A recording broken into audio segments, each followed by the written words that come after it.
Hello and welcome to another episode of Low Tech Health. Let ourselves translate expert knowledge. I sit on a slitted sheet. Upon a slitted sheet I sit upon a slitted sheet upon I sit. Red leather, yellow leather. Anaconda put the cookies. Anaconda put the cookies. Anaconda put the Anaconda put the Indiana poppies in the Anaconda copper coffee pot. But did she wash it first? So today on Let's Talk Tickers on Taco Tuesdays, we're getting a little silly. Hello! Because I don't know, never felt so touched and lucky lately.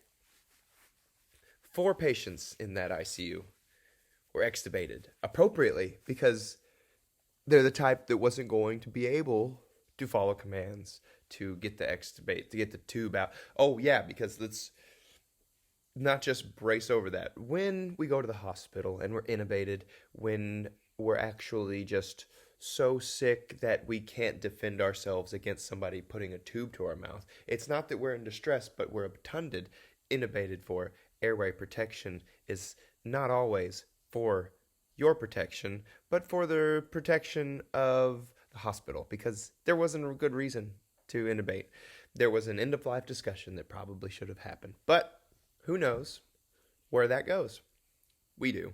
Drake and Peg. And I wish you'd trust us. But anyways, Sophie, don't jump on the bed right away, okay? You gotta wait for somebody to invite you. Alright? She's a good girl. But she's an intruder sometimes to try to relax. And we intrude on others to try to relax a lot of times.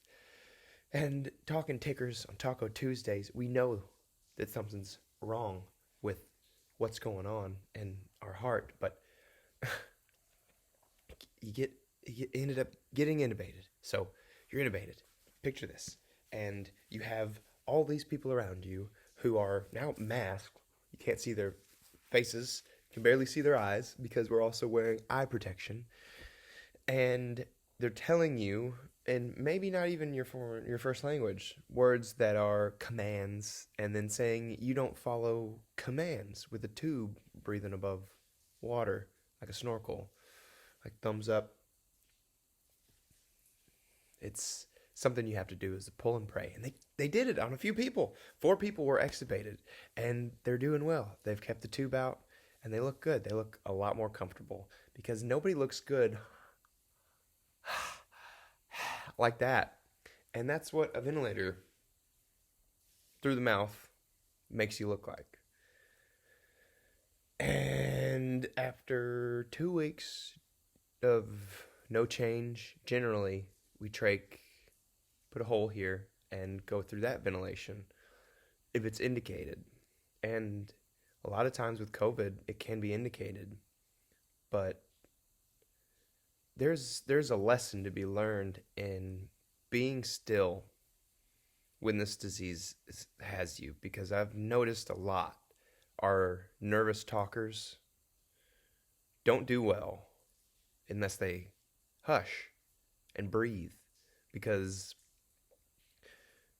you can't control the situation. There's nothing you can ask that will get it better. You really have to trust us, and there has to be a concerted effort to remind them to be quiet, be still, and breathe, because they'll want to know what their oxygen is. They're asking these questions. They're constantly trying to learn something that they're not in a place to figure out quite yet, because they're hypoxic. They're needing more and more oxygen.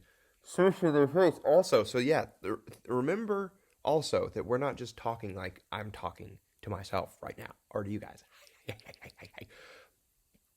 But we're talking, me and this patient, me through an N95 mask, a gown, like a space alien, and them with a BiPAP on that's going at pressure in and pressure out to keep their oxygen supported, and it's smothering the face because it has to keep a good seal for the oxygen to go in, and they're just trying to ask about this, that, and the other. And it really matters what you say. So we can't parse words. Let's talk tickers. Shh. Breathe. Love you guys. I'll see you tomorrow on What's Hopping While on What's Hurting My Tummy Wednesday. Hey.